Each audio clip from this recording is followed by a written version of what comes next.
भागीरथ ने सुनी। भागीरथ को दुख हुआ, बड़ा कष्ट हुआ कि अब इसका भी उपाय करना चाहिए कि गंगा पृथ्वी पर रुक जाए। अरे चली स्वर्ग से गंगा, हाँ चली स्वर्ग से गंगा, आप फंसी जटा के जाल में। चली स्वर्ग से गंगा, आप फंसे जटा के जाल में। अरे चली स्वर्ग से गंगा, आप फंसी जटा के जाल में। चली स्वर्ग से गंगा, आप फंसी जटा के जाल में। और जब स्वर्ग से गंगा जी चली, हुई तीन तीन धाराएं। एक बंटवारा भी है, आप सभी लोग गौर से सुनना। एक बंटवारा भी है, और कैसा है? हुई तीन तीन धाराएं, ये कथा मिली इस हाल में। चली स्वर्ग से गंगा, आप फंसी जटा के जाल में। चले स्वर्ग से गंगा, आप फंसे जटा के जाल में। चले स्वर्ग से गंगा, आप फंसी जटा के जाल में। चले स्वर्ग से गंगा, आप फंसी जटा के जाल में। आप फंसी जटा के जाल में। और जब भोले बाबा से निवेदन किया राजा भागीरथ ने कि भोले बाबा, गंगा का ऐसा अहंकार भरा शब्द एक चेतावनी है। जब भागीरथ ने की कठिन तपस्या, जब भागीरथ ने की कठिन तपस्या। जय हो। बजाने वाले बिल्कुल ध्यान से बजाइयो। जब भागीरथ ने की कठिन तपस्या, काय के लाने मिले पुरखों को मुक्ति, ये कठिन समस्या। मिले पुरखों को मुक्ति, ये कठिन समस्या। मिले पुरखों को मुक्ति, ये कठिन समस्या। मिले पुरखों को मुक्ति, ये कठिन समस्या। जय हो। बहुत बहुत धन्यवाद है गुठली भैया। मिले पुरखों को मुक्ति, एक कठिन समस्या। तब गंगा जी का एक बहुत बड़ा अहंकार। जय हो। तब गंगा जी का भ्रम शिव ने तोड़ा। गंगा जी का भ्रम शिव ने तोड़ा। जब गंगा जी का भ्रम शिव ने तोड़ा। जब गंगा जी का भ्रम शिव ने तोड़ा। जब गंगा जी का भ्रम शिव ने तोड़ा, क्योंकि ये भ्रम था गंगा मैया को कि पृथ्वी पे मुझे कोई नहीं रोक सकता है, वाला है ही नहीं। लेकिन भोलेनाथ ने अपने जटन में फंसा लाओ, और कई हजार वर्षों तक गंगा जी जटों में फंसी रही। लेकिन हुआ क्या? ऐसे हुई तीन रूप में। और जब 10,000 वर्ष भागीरथ ने फिर भोलेनाथ की तपस्या करी कि जैसे तैसे ऊपर से नीचे आई हो। भोलेनाथ ने देखे तो हुई तीन रूप में। जब जटा को निचोड़ा, हुई तीन रूप में। जब जटा निचोड़ा, हुई तीन रूप में। जब जटा निचोड़ा, हुई तीन रूप में। जब जटा निचोड़ा। जय हो। और जब भागीरथ ने 10,000 वर्ष तपस्या की, भोलेनाथ ने एक जटा निचोड़ा तो गंगा जी की 3 धाराएं बन गईं। वो 3 धाराएं, एक नाम त्रिपतगामिनी है, त्रिपतगामिनी। और वे 3 धाराएं, एक गगन एक धरती, एक गगन एक धरती, एक पहुंच गई पाताल में, चली स्वर्ग से गंगा आ फंसी जटा के जाल में, चली स्वर्ग से गंगा आ फंसी जटा के जाल में, चली स्वर्ग से गंगा आ फंसी जटा के जाल में, चली स्वर्ग से गंगा आ फंसी जटा के जाल में। एक आदमी के कर्म करे से गंगा जी 3 भाग में बट गई, एक आकाश, एक पाताल, एक पृथ्वी पे, जो आज भी बह रही है पृथ्वी पे। दूसरी बात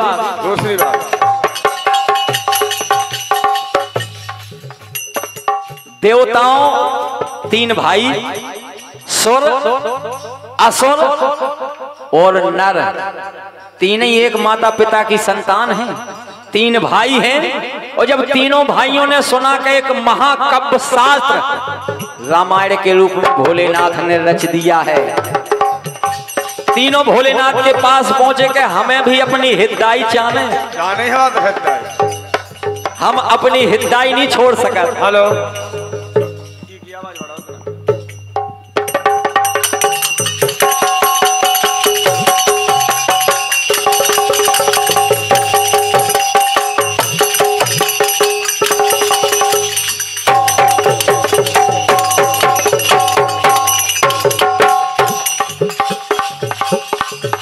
जब रामायण का करवाने विभाजन, जब रामायण का करवाने विभाजन, और जब रामायण का करवाने विभाजन, जब रामायण का करवाने विभाजन।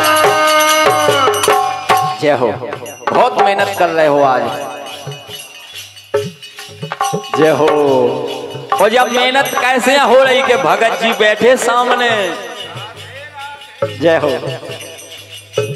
जब रामायण का करवाने विभाजन, विभाजन माने बंटवारा, शिव पास में आए सुर नरवा असुर जन, शिव पास में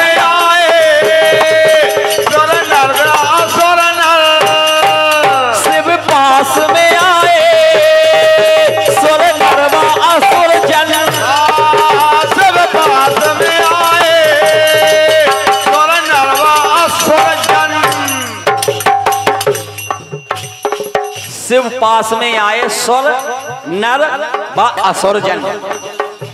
भगत जी आप ध्यान दे जज्जो। और जब तीनों जने आए कि भोले बाबा रामायण की जो भी हिदाई है अपनी तीसरी हिस्साई हमें भी जाने, तो 100 करोड़ में रामायण लिखी गई थी, 100 करोड़ श्लोक। और जब भोलेनाथ ने 3 जनन का 100 करोड़ में बांटी, 33 करोड़ 33 लाख 33,333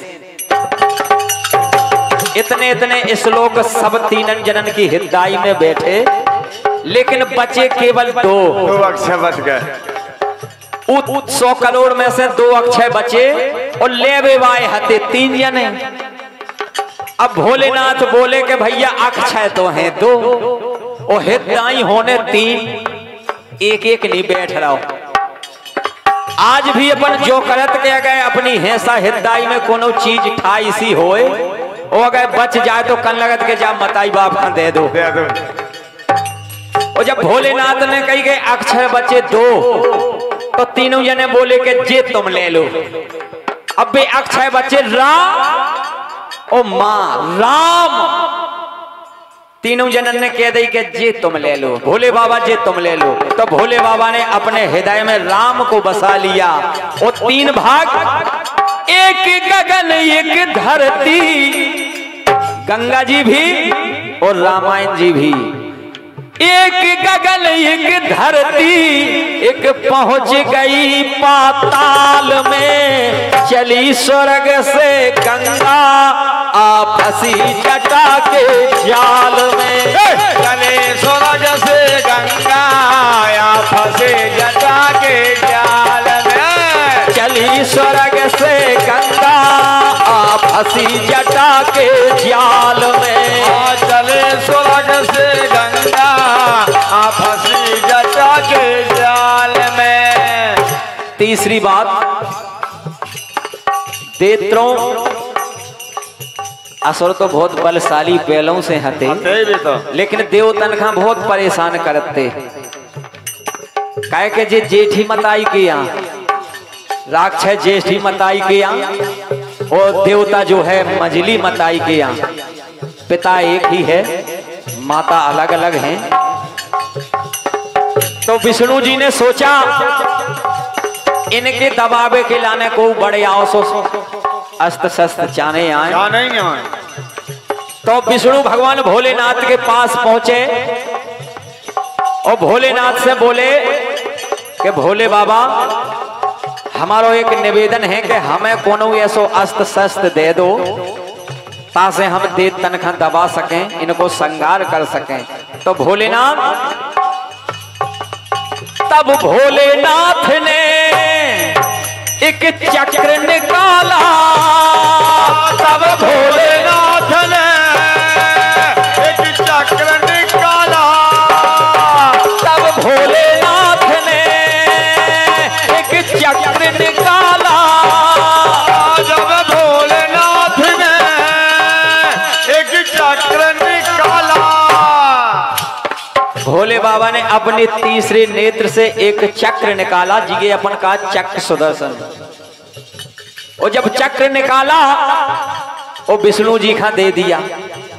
देखा विष्णु ने एक चक्र निराला, देखा विष्णु ने ये चक्र निकाला, देखा विष्णु ने ये चक्र निराला, देखा विष्णु ने ये चक्र निराला। विष्णु भगवान बड़े गौर से देखने लगे कि ये तो बड़ो अजीब है। भोले बाबा जो बताओ कि जो सांसों सही सही काम करे। तो भोलेनाथ बोले विष्णु जी ये अमोघ अस्त्र है, ये वो अस्त्र है कि तुम चाय जी पे चला दियो पछाऊ नहीं पछल सकत। ये अमोघ अस्त्र है जब शिव ने बताया, अमोघ अस्त्र है जब शिव ने बताया। ये अमोघ अस्त्र है और जब शिव ने बताया कि चाय जी पे चला दियो पाछे ना हटे, अपनो पूरा काम करे। और जब विष्णु भगवान ने सोचो क्या सासू काम करे जो, तो विष्णु जी ने क्या किया, कर लूं मैं परीक्षण। विष्णु जी सोचने लगे कि अच्छा तो इकी परीक्षा लेने आए कि सासू काम करे कि नहीं। कर लूं मैं परीक्षण उसे शिव पर ही चलाया, कर लूं मैं परीक्षण उसे शिव पे चलाया। जय हो। विष्णु जी ने भोलेनाथ पर ही चला दिया। और जब भोलेनाथ पर चक्र चला तो उस चक्र ने भोलेनाथ के 3 टुकड़ा कर दिए। भोलेनाथ का महादेव क्यों कहा जाता है?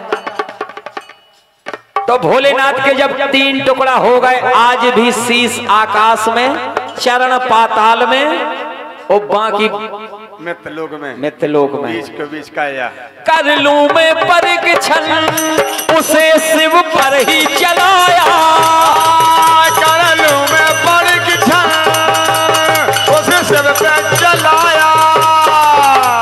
और जब शिव पे चलाया तो एक गगन एक धरती भोलेनाथ के तीन ही टुकड़ा बट गए जगह जगह। एक गगन एक धरती एक पहुंच गया पाताल में। चली स्वर्ग से गंगा आ फंसी जटा के जाल में। चली स्वर्ग से गंगा आ फंसे जटा के जाल में। चले स्वर्ग से गंगा आ फंसी जटा के जाल में।